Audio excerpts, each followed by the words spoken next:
Merci d'être avec nous sur Radio J comme chaque matin et elle nous a rejoint après une campagne longue et difficile. Rachel Fleur-Pardo qui était candidate dans la 5e circonscription de Paris qui comprenait les 3e et 10e arrondissements de notre capitale, qui est aussi avocate. Bonjour Rachel Fleur. Bonjour Ilana. Merci d'être avec nous effectivement après ces journées difficiles. Alors vous avez été battue dans votre circonscription à très peu face à Pouria Amirchani, justement dans votre circonscription. Vous avez récolté 30% des voix, c'est quand même pas mal pour une première. Alors bravo d'abord. Comment ça s'est passé cette campagne pour vous? On a vu que ça a été très difficile, notamment pour vos collègues. Prisca Thévenot qui a été agressée, d'autres candidats qui ont été agressés lors de collages d'affiches, et vous-même, justement, vous avez aussi eu quelques problèmes. Oui, je crois que ce qui a marqué cette campagne, c'est notamment une certaine brutalisation du débat public, de la vie politique. Je crois qu'il y a en tout plus de 50 militants ou candidats qui ont fait l'objet d'agressions pendant cette campagne. Ça a été le cas notamment de moi et de mes équipes à Paris. Et je crois que c'est quelque chose qu'il faut dénoncer sans cesse, parce qu'il ne faut pas s'y habituer. Parce que ces agressions, elles ont pour effet quoi? De fragiliser la démocratie, de limiter l'engagement de certains, peut-être d'exclure certaines ou certains de cet engagement démocratique, de la participation à la vie publique. Et donc ces actes de violence, en lien avec la vie démocratique, je les combattrai sans relâche. Et vous avez combattu aussi contre le Rassemblement national. Pour vous, c'était très important justement que le RN ne passe pas. Vous l'avez plusieurs fois exprimé dans les médias. C'était important pour vous de le faire? Oui, absolument. En fait, combattre l'extrême droite, c'est au cœur des engagements que je porte, comme avocate, comme militante, comme féministe. Il y avait au début de ce scrutin, au début de cette campagne des élections législatives, un péril majeur pour notre pays. C'était l'accession au pouvoir, c'était la majorité absolue pour le Rassemblement national. Et nous avons réussi à empêcher cela. Il y a eu un front républicain et je tiens à saluer le courage de tous ceux qui ont permis aussi de faire élire ces personnalités, notamment républicaines, face au Rassemblement national. Et donc on a réussi à leur faire barrage et aujourd'hui on se trouve face à une assemblée nouvelle, une assemblée nationale plurielle et divisée.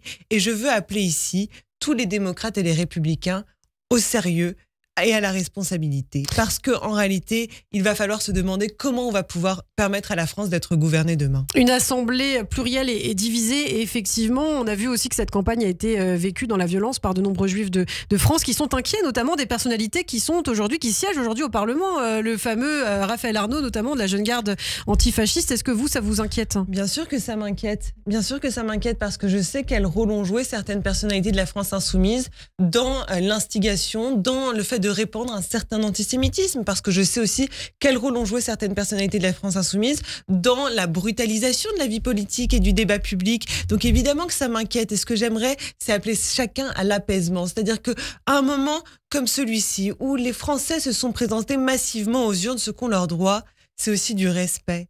Et ce que je crois, c'est que la responsabilité de ces nouveaux élus, ce sera de permettre une Assemblée nationale qui sera demain plus apaisée. En tout cas, je l'appelle de mes vœux aujourd'hui. Alors, on a vu aussi Gabriel Attal qui a présenté sa démission hier à Emmanuel Macron, une demande qui a été rejetée par le président de la République. Et puis, le nouveau Front populaire qui souhaite que le prochain Premier ministre soit issu de ses rangs. Quel est votre souhait à vous, Rachel Fleur? Alors, on va se parler clairement. Ce qu'il se passe aujourd'hui, c'est qu'aucun bloc ne peut gouverner seul. Aucun. Il n'y a pas de grand gagnant dans ces élections législatives. Il y a en effet un nouveau Front populaire qui a plus de sièges que les autres blocs, mais néanmoins qui n'a pas de majorité absolue. Alors ce que je veux faire, c'est ici appeler tous les démocrates et les républicains à la raison et à la responsabilité. Il va falloir travailler ensemble.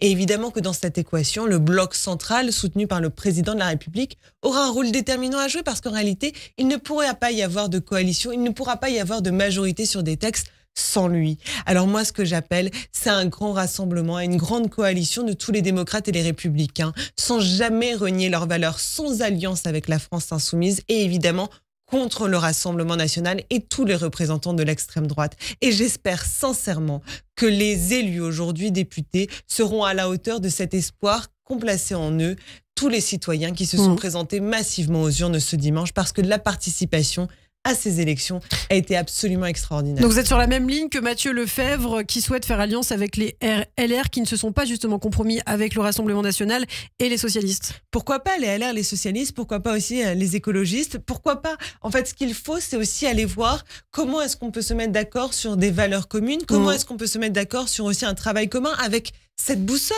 qui est tout simplement l'intérêt des Français. C'est-à-dire que là, il faut mettre de côté les intérêts, les jeux partisans. Je crois que c'est plus ce dont il est question aujourd'hui. Et de toute façon, les jeux partisans ne permettent pas aujourd'hui à quiconque de gouverner. Donc ce qu'il faut faire, c'est aller chercher au-delà des partis les bonnes volontés pour agir dans l'intérêt des Français et de la France. Alors très rapidement, Rachel Flor, quelle est la suite pour vous à présent? Vous allez remettre la fameuse robe d'avocate. Oui, une robe d'avocate que je n'ai jamais quittée. En réalité, je vais évidemment m'investir pleinement dans cette profession et je vais continuer à me battre pour les combats que je porte, pour les droits des femmes, contre les violences sexistes et sexuelles, pour la régulation numérique. Et je vais aussi continuer à agir contre les extrêmes, contre l'extrême droite et à combattre aussi le comportement et les actions de certaines personnes de la France insoumise. Vous pourrez compter sur moi. Eh bien, merci beaucoup Rachel Flor. On vous retrouve très régulièrement sur cette antenne. Je vous dis à très bientôt. Merci.